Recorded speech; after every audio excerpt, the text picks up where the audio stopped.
Mas a partir das jornadas de julho, né, de 17, você começa a ter essa configuração ficando cada vez mais clara, né, os bolcheviques ganhando cada vez mais prestígio junto, né, aos trabalhadores russos, e isso se consolida, né, em outubro. Então, de fato, ali, né, os bolcheviques conseguiram, né, partido, que na verdade você não tinha só bolcheviques e mencheviques, você tinha socialistas revolucionários, você tinha até mesmo liberais dentro daquele processo ali, né?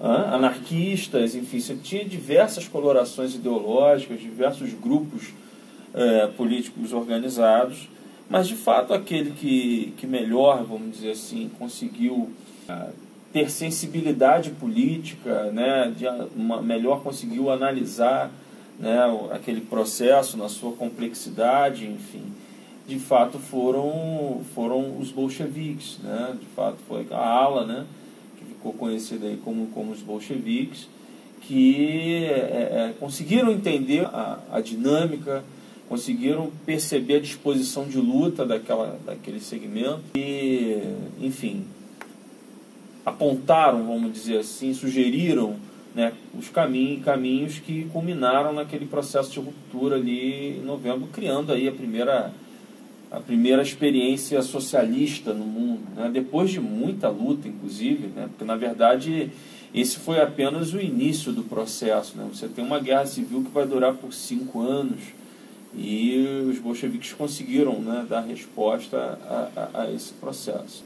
Eu acho que é importante também, porque às vezes a gente fala os termos e as pessoas que não estão muito ligadas a essa coisa de história não entendem. Eu acho que é importante a gente explicar, por exemplo, o que é o menchevique e bolchevique, né? Porque às vezes a gente fala assim, porque os bolcheviques, mas quem são os bolcheviques, né? Quem são os mencheviques, né? O Partido Social Democrata Russo, né, que são as pessoas que são militantes, defensores do pensamento do Marx na Rússia, eles vão se dividir, né, em 1904 em duas alas bem diferenciadas, que vai se expressar também em 17. Então, os mencheviques, eles são aqueles, por exemplo, que vão caracterizar que era necessário que a Rússia passasse por uma revolução capitalista e só depois é que os trabalhadores deveriam, a partir do desenvolvimento do capitalismo, das indústrias e tal, deveriam tomar o poder na Rússia.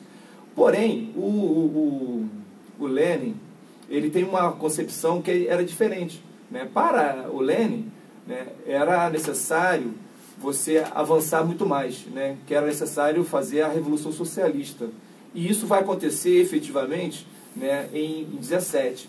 Quando chega em 17, a Revolução de Fevereiro, ela vai ser liderada pelos mencheviques, né?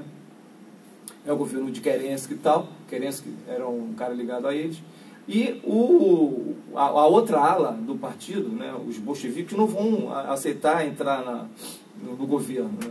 Então, são concepções, né, que vão ficar claras, né, na verdade, elas começam a ficar evidentes já em 1904, quando acontece a divisão do partido, mas isso fica na prática evidente na Revolução, porque quando Lenin diz que não devemos entrar no governo provisório, ele está dizendo simplesmente que agora é a hora do socialismo, né?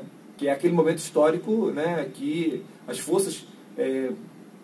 E isso também é uma contradição, porque o Marx, ele sempre dizia que a Revolução Socialista iria acontecer, né, de forma, né, real em países desenvolvidos, muito desenvolvidos, né? Ele apostava, por exemplo, na Alemanha ou na Inglaterra, algo assim. Mas as condições históricas não favoreceram a isso. E aconteceu que a Revolução vai acontecer num país muito atrasado, né? Essa é uma contradição brutal, né? Mas mesmo assim, o Lenin e o Trotsky já estão juntos nesse processo, eles vão criar, na verdade, vão desenvolver a teoria da Revolução Permanente. Ou seja, você vai lutar imediatamente pela conquista do poder dos trabalhadores e a implementação do socialismo, né? Isso também vai ter consequências o desenrolar do processo revolucionário russo. É até interessante também, pegando um pouco carona no que você está falando, é que assim, o Lenin, tanto o Lenin quanto o Trotsky, que tem a direção ali do partido bolchevique, eles achavam que, assim, de fato isso era uma contradição, mas que a Rússia poderia ser uma espécie de porta de entrada para a revolução na Europa, né? Então não é à toa que o Lenin vai ter toda uma expectativa em relação às revoluções no Ocidente, né, na Europa Ocidental, sobretudo na Alemanha, pelo próprio nível de desenvolvimento econômico, pela complexidade da sociedade alemã da época, muito mais, uma sociedade muito mais modernizada, muito mais complexa do que a sociedade russa, e de fato houve lá na Alemanha todo um processo revolucionário que foi derrotado. Enfim, o Lenin achava que era a ideia, né, do elo mais fraco da corrente, né, enfim, de que a Rússia era a porta de entrada, era o início de um processo que iria varrer, né, a Europa e a partir dali iria assim, né, alastrar para o mundo inteiro.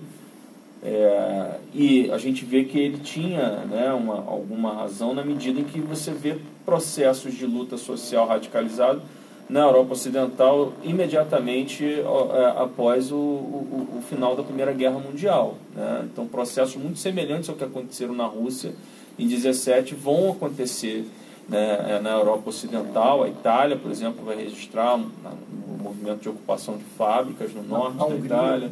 Na Hungria, a Alemanha, eu já citei aqui também. Até no Brasil, você para para pensar, né? A Revolução de 17. A greve de 17, a gente esse ano está fazendo também 100 anos da primeira greve geral que os trabalhadores brasileiros fizeram, né? Enfim, que foi em 17 também. Então, quer dizer, mas esse processo acabou não se desenvolvendo em função da derrota da Revolução no Ocidente, né? Nos países da Europa Ocidental.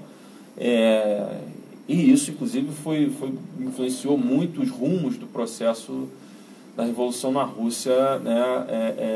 A derrota da Revolução na Alemanha, na Hungria, na Itália, enfim, foi bastante importante para definir o rumo, né, daquela Revolução, tanto no que diz respeito às potencialidades dela, quanto do ponto de vista das suas fragilidades. Até o surgimento do Stalin. Sim. Né, a vitória do Stalin dentro do partido para o comando da Rússia é o que determina isso. Exatamente. Porque com a derrota... O isolamento, né? O isolamento é isso.